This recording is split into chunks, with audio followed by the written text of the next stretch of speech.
Modified tool bar. और modified tool bar के बहुत सारे टूल्स हमारे पास अवेलेबल है, जिसका बहुत ज़्यादा इम्पोर्टेंस है किसी भी ड्राइंग्स के लिए। तो अभी हम इस वीडियो में डिस्कस करेंगे मॉडिफाइड टूल बार के टूल्स, एक एक करके हम बात करेंगे कि कौन से टूल का काम क्या क्या होता है, राइट। अब अब ध्यान दीजिए कि यहाँ पे मैंने क्या किया, कोई भी एक रेक्टेंगल ड्रॉ कर लिया। जैसे मैंने REC इंटर किया, REC इंटर करने के बाद मैं यहाँ पे एक रेक्टेंगल ड्रॉ कर लेता हूँ ऐसे।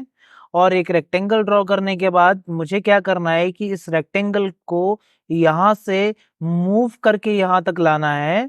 तो मॉडिफाई टूल बार का पहला टूल मैं डिस्कस करने वाला हूँ, move tool. Modify tool bar का फर्स्ट टूल आप डिस्कस करने वाले हैं, मूव। तो मूव करने के लिए क्या करेंगे, आप मूव टूल ऑन करेंगे। और मूव टूल ऑन करने के बाद वो पूछ रहा है आपसे सेलेक्ट ऑब्जेक्ट। आप यहाँ से, आपके पास जो भी ऑब्जेक्ट है तो आप उस ऑब्जेक्ट को सेलेक्ट कर लीजिए। तो आपके पास ऑब्जेक्ट कौन सा है, रेक्टेंगल है। तो आप इस रेक्टेंगल को सेलेक्ट करेंगे। आपने रेक्टेंगल को सेलेक्ट किया, फिर आप इंटर कर दीजिए। फिर आप क्या करेंगे, इंटर करेंगे। और इंटर करने के बाद वो बोल रहा है आपसे स्पेसिफाई बेस पॉइंट। आप इस रेक्टेंगल के किस बेस पॉइंट के ऊपर क्लिक करना चाहते हैं। तो आप, हो सकता है बेस पॉइंट कोई भी हो सकता है कि आप इसको बेस पॉइंट मान ले, हो सकता है कि आप इसको बेस पॉइंट मान ले, हो सकता है कि आप इस सेंटर को बेस पॉइंट मान ले, हो सकता है कि आप इसको बेस पॉइंट मान लीजिए। आपके ऊपर डिपेंड करता है कि आप किस चीज को बेस पॉइंट मानते हो। आप उस बेस पॉइंट पे क्लिक करें। और बेस पॉइंट पे क्लिक करने के बाद आप इस ऑब्जेक्ट को जहां मूव करना चाहे वहां पे आप मूव कर सकते हो। जैसे मुझे हॉरिजॉन्टली मूव करना है तो मैं हॉरिजॉन्टली मूव करूंगा, यदि मुझे वर्टिकली मूव करना है तो मैं वर्टिकली मूव करूंगा। ठीक है। अब ये सिर्फ और सिर्फ हॉरिजॉन्टली और वर्टिकली ही मूव हो रहा है, बट मुझे हॉरिजॉन्टल और वर्टिकल में मूव न करने के बजाय किसी दूसरे डायरेक्शन में मूव करना है, तो मैं यहाँ से ऑर्थो मोड को ऑफ कर दूंगा। और ऑर्थो मोड को ऑफ करने के बाद आप 360 डिग्री कहीं पे भी आप इसको मूव कर सकते हैं। जैसे मेरा ऑब्जेक्ट यहाँ पे बना हुआ है तो मैं इसको मूव करके यहाँ पे रख दूंगा, राइट। क्या किया हमने, अब मैं इसको कमांड से समझाता हूँ कि कमांड से इसको कैसे मूव करेंगे।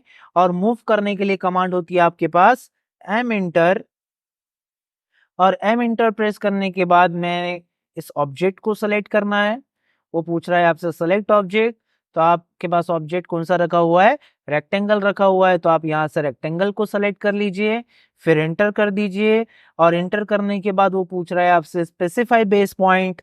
तो बेस पॉइंट आप किसी भी पॉइंट को मान लीजिए और इस पे क्लिक करने के बाद इसको आप मूव कर दीजिए यहाँ से यहाँ तक।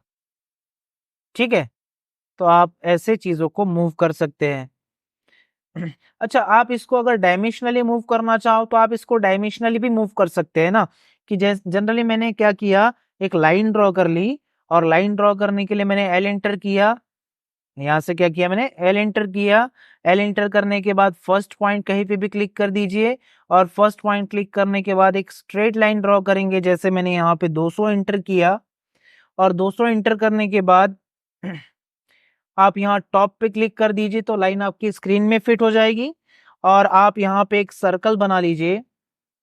आप यहाँ पे एक सर्कल ड्रॉ कर लीजिए 15 रेडियस का। अब मुझे इस 15 रेडियस के सर्कल को इसके एंड पॉइंट पे मूव करके रखना है। तो मैं क्या करूंगा, एम इंटर करूंगा। एम इंटर करने के बाद ऑब्जेक्ट को सेलेक्ट करूंगा। ऑब्जेक्ट को सेलेक्ट करने के बाद फिर एंटर करूंगा। और एंटर करने के बाद वो पूछ रहा है स्पेसिफाई बेस पॉइंट। तो बेस पॉइंट में किसको सेलेक्ट कर लेता हूं, इस सर्कल के सेंटर पॉइंट को। इस सर्कल के सेंटर पॉइंट को मैंने क्या किया, बेस पॉइंट सेलेक्ट किया। और बेस पॉइंट सेलेक्ट करने के बाद 200 एंटर कर दीजिए, क्योंकि मेरी लाइन की लेंथ कितनी थी, 200 थी। तो मैं यहां से क्या करूंगा, 200 एंटर करूंगा। तो देखिए पहले मेरा सर्कल इस वाले सेंटर पे था, अब मेरा सर्कल इस लाइन के एंड पॉइंट पे है। ठीक है।